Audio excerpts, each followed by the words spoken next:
Welcome back to the Heartbeat of Money. I'm Jon P. Moffitt. In today's episode, we're going to talk about something every entrepreneur faces, but few to admit: isolation.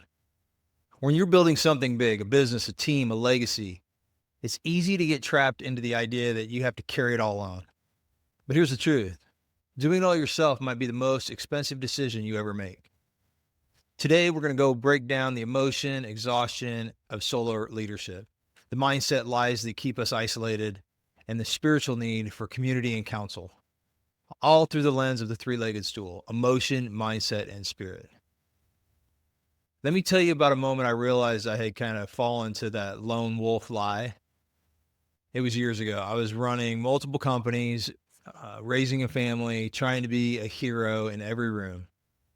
I was waking up at 4:30 morning, answering my emails at midnight, telling myself, this is what leadership does. This is what it looks like. This is what it feels like. And this is what it takes. And I remember one night I was in my office, lights off, just the glow of the screen lighting up the room. Everyone else was asleep. I was staring at a spreadsheet that, all of a sudden started making no sense because I had changed it like 14 times. And my brain was fried. My heart was tired, but I still didn't call anyone. I didn't ask for help. I just, kept plugging through, kept going. Because somewhere along the way, I started believing that asking for help made me look weak. And the strong ones, they just carry it all. The realers, they don't complain. They just keep grinding it out. I bet this sounds familiar to a lot of you out there that are listening. You wear the hat: CEO in the morning, firefighter in the noon, janitor at night, cleaning everything up. And then visionary, where the hell's that at? That might be reserved for like Sunday morning if you have a chance, if you absolutely get a few quiet minutes because you really kind of want to spend time with your family. And the wild thing is, you're exhausted, in your gut, you're fried, you're second guessing everything, but say nothing to anybody. Because no one can know that guy. Nobody can know that that's going on. And you got it all together, but behind the scenes, you're drowning. And that's the lone wolf lie. It's a myth that says that, if you want to do it right and done right, you do it alone. But let me ask you this. What if doing it alone was like the most expensive thing you're doing right now? Emotionally, it costs you clarity. Mentally, it costs you peace. And spiritually, it costs you connection from everybody around you because you're always alone and you're in silence. And underneath that all, you've got this energy like fear. The fear is that if somebody saw the full weight of what you were carrying, they'd back away. But let me flip it. What if the right people would run towards you, not away? Well, let that sit in for a second, because here's the truth. Isolation doesn't make you stronger. It makes you silent. And silence, that's where burnout breeds, man. So before we ever get into strategy or mindset today, I want you to pause and ask, where did I learn that leadership? Where did I learn that leadership that means loneliness? Let's unpack it a little bit. But for now, just know, if you're in this space, if you're hearing this right now, I see you, and you're not alone anymore. You've got a brother and partner and somebody that's been through it. What's wild? Most people think the cost of isolation is just feeling lonely, but that's not even half of it. Let me give you a story.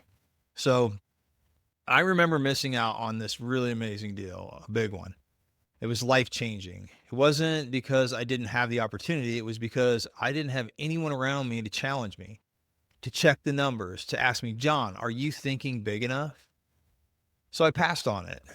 And I watched someone else walk into it, double their value, while I just stood on the sideline and watched because I wasn't ready and I was, it didn't have a clear head. And it wasn't because I wasn't smarter. It wasn't because I was alone in my head. It was because I was alone in my head, actually. And alone in your head, that's a dangerous neighborhood. If you're always alone, not talking to anybody, it's a very dangerous place to be. So let me break it down plain and simple. When you're isolated, you can't see straight. You're kind of too close to everything. And you'll hire wrong because there's no one to say, are you sure that's absolutely the right fit for your business? You'll hold on to a bad decision too long because there's like nobody around you calling you out saying, hey man, that's not really the best thing that's going on right now. You'll miss timing in the market because no one's challenging you, on your blind spots, and you burn out quietly because no one's checking on your mental status and seeing how you are, and nobody really knows you because you're not talking to anybody. And so, you know, you're not even like, it's so crazy, but not even talk about how it shows up at home. Like, so, when you're at home and, you just kind of blindly walk in the door, nobody's like really asking you about your day. You kind of tell them really high level what's going on with your day, but you're really not sharing anything with them. You come home, you're physically present, but you're emotionally vacant. Your family's getting the scraps of you attending because you gave all your energy to the business and the burden. And spiritually, you start to disconnect from every faith that you used to anchor yourself in. You stop praying the way you used to. You stop listening for that still small voice inside of you because you've been in survival mode for so long, you forgot what peace feels like. Let me say something to that might challenge you a little. Needing help is not weakness. It's actually wisdom. And we've made independence kind of like an idol, but independence, wise, strategic, spirit-led connection, that's what sustains legacy. I've learned this the hard way.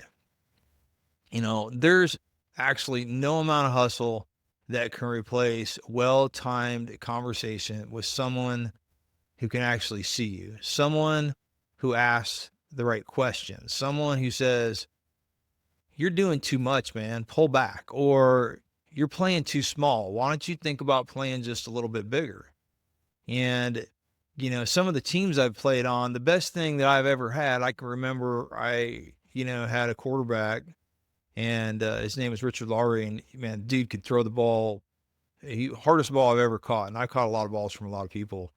And, the thing I loved about Richard is if I dropped a ball, if I was off on my mark, he just called me out, not because he was trying to be mean, but because he wanted me to be great. He wanted me to be wise. He wanted me to kick ass. And, when you surround yourself with teammates and players and coaches that care about you, they tell you where you're playing too small, or if you're doing too much, let the other guy, do a little bit. And so I think it's super important that you get your head around having the right people around you is the right thing for you, not being this lone wolf. You can't get that from a mirror. You can't coach yourself out of isolation. So if you're in a season where you're kind of feeling stuck, stalled, or just plain tired, maybe the problem isn't what you're building. Maybe the problem is you're building it alone. So let's be real for a minute. Isolation doesn't just happen. It's not like we woke up one day and said, what sounds great? Doing everything alone, stressing myself out and never asking for help. I know I never thought that. No. This thing, it has roots. It comes from somewhere deep, deep, deep down inside. I'll never forget a conversation I had with a friend of mine, another business owner, and he was killing it on, just killing it on the outside, but I could tell something was off. So I asked him, When was the last time you actually asked anybody for help? And he laughed like a deep, bitter laugh. And then he said, man, I was raised to believe that asking for help was weakness. That if I didn't figure it out alone, then you know what? I didn't deserve it. And man, that hit me like a punch because I was raised the same way. And because truthfully, I've had that same voice in my head. And for many of us, it started really early. And it might have been the era that we came from or the way it was taught for years. But when we were the kids that got praised for being so independent, that's us. We were the ones who didn't cry. We didn't ask twice, just figured it out and became the blueprint. If I don't do it, it won't get done right. And you know what? That's not leadership. That's control. And control is often fear in a tuxedo, you know. Then there's vulnerability. Let's talk about it because deep down, we're all afraid that if people really knew how tired we were, how unsure, how overwhelmed, they see us, as a less than. So we perform, we smile, we say, I'm good, all while trying not to fall apart. I can remember, just trying to get it together before my next meeting. And here's a spiritual layer that cuts deep sometimes. We over spiritualize our isolation. We say things like, I'll just pray through it. God, like God's got me. I don't need anyone else. Now, don't get me wrong. I believe in prayer and I live by it, but God also sends people. Even Jesus had 12. Moses had Aaron. David had Jonah. So while we don't think we're supposed to walk this road alone, or we're supposed to walk this road alone, like we think that way, here's the truth. Sometimes what we call independence is actually unhealed trauma in disguise. We wear self-resilience like a badge of honor when it's really armor we built from past pain. If you think about it, maybe somebody let you down. Maybe you trusted a partner and they burned you. Maybe you opened up once and, you regret it. So you keep your cards close. You stay in control and you say, this is just how I am. But it's not who you really are. It's who you kind of became to survive. So the good news, the survival version of you, the one who built the business, carried the family, got in this far, they're not wrong. They just doesn't have to keep going along anymore. You don't have to keep the same storyline. Because healing starts when you're honest. And that's when it begins. And when we understand the why behind our isolation, that's when, we're finally free from choosing something better. So, let's flip the script for a moment and start to dive in, because once you realize isolation isn't strength, it's just silence, you start to crave something different, something real, something that doesn't just hype you up but actually helps you grow. And that's kind of what we all want. That's what community is. But let me be clear. I'm not talking about surface level networking, fake it till you make it, rooms, or masterminds where everyone's trying to prove something. I'm talking about real community, the kind where your success is the most impressive thing about you. your honesty is, you know? And honesty goes a long ways when you're in a room with a bunch of people that are kind of been through the same things you've been through. And here's what I found. The right people, they won't let you lie to yourself. They'll look you in the eye and say, "You say you're fine? You sure? But I know that look. What's really going on?" And that's gold, man. When people let you know that. Let me tell you a quick story. There was a point in my journey when I was on the edge. Not of quitting the business, but of losing me inside the business. And had been running it full speed, crushing revenue goals, expanding, but I was numb. And a mentor looked at me and said, "Jon, what's the point of building all this if you don't even recognize yourself at the finish line?"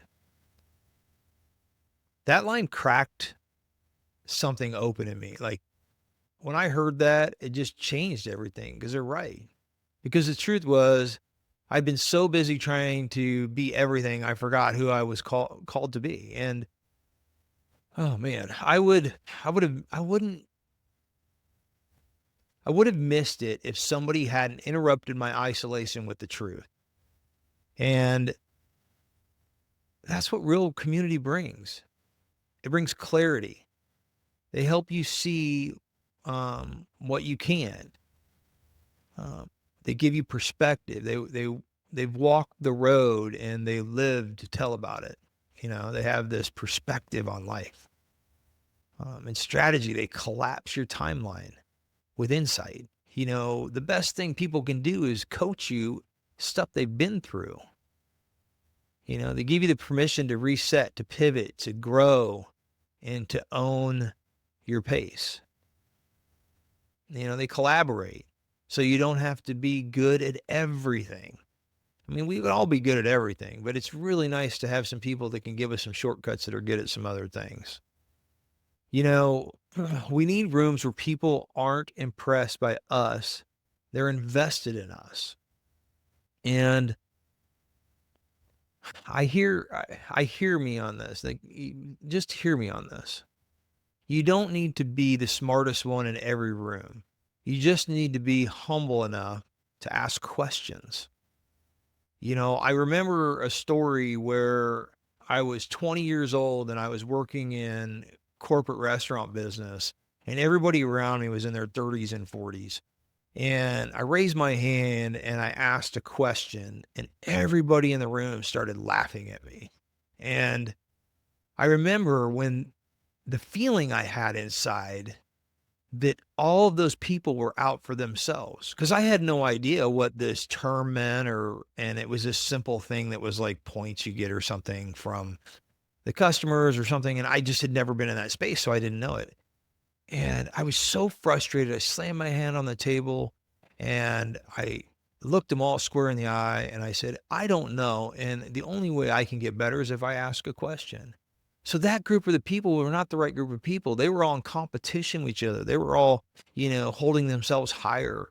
And I bet we've all been in that room before, and understanding that wisdom, that's how legacy gets built. And from a spiritual end, there's a power in agreement. When 2 or 3 are gathered, not in ego, but in purpose, something multiplies. Ideas go faster, opportunities show up, and peace becomes part of the profit. You don't need 100 people. Sometimes you just need 3 voices that know you, love you, and will call you up, not just out. So if you've been carrying it all, trying to prove you've got it together, maybe this is your sign to stop proving and start partnering. Because yes, you can build it alone, but with the right people around you, you build it better. It just gets built so much better, So All right. I want to get just a little bit personal here because everything I've talked about so far, it's not theory. It's not something I read in a leadership book. It's my story. It's what I've gone through. It's the journey of my life. For years, I mean for years, I believe leadership meant carrying the whole thing by yourself, solo, and I kind of wore that pressure like a uniform. I thought being the first in and the last out made me a good leader. I thought asking for help was weak. I thought people would lose confidence in me if I ever said, I don't know what to do next. So, I didn't say it. I just kept grinding. I kept showing up. I kept, kind of holding it all in, holding it all together. But behind the scenes, I was unraveling. I didn't feel creative anymore. I was constantly second guessing myself. I started, I started resetting, the very business I built. And worst of all, probably the worst part of it all, I felt completely alone until finally, man, something cracked, something changed. And I got invited to a mastermind. And to be honest, I almost didn't go. I told myself I was too busy. Or it wasn't the right season. I just didn't think it was the right timing. But the truth was, I was scared. I was scared to be seen, scared to not be the smartest guy in the room, scared someone might ask me a question I was avoiding, you know. But I went. I said, I'm going to go. And that room, man, it really changed my life. It kind of changed my whole perspective on everything. For the first time, I heard other leaders say out loud the same thing I had been saying in silence. They talked about burnout, about fear. They talked about pressure. We talked about family, money, faith, all of it. And they didn't just talk. They challenged each other. They gave strategies. They prayed. They didn't let each other, shrink back. They kind of held each other up and held each other accountable. And our energy just changed in the room. I left that room with more notes than I've ever taken. And there was like this peace that went over me and came over me. Not because my problems disappeared, but because I finally stopped carrying them alone. And since then, I've invested in community, not just for business, but for my spirit. Because, you know, what good is building wealth if your soul is bankrupt? If you give it all up and you just have no soul. So let me say it like this. The ROI of community isn't just profit, it's peace. It's knowing that no matter what season you're in, growth, struggle, transition, success, you've got people who see you, hear you, and speak life over what you're building. And there's nothing more powerful than that. And I want that for you. I want that for those that are listening. And I think it's important that you get that in your life. It'll change you forever. So, hey, if this all made sense so far in today's episode, I just want to say thank you, not just for listening, but for being willing to face this with me. Because the truth is, you weren't meant to carry all of this, alone. You just weren't. And if you've been grinding in the dark, if you've been building something amazing, but doing it in silence, if your decision fatigue is starting to feel like default, let me just tell you, I see you. And you don't have to stay in this space. You don't have to continue down that path. And you don't need to have all the answers.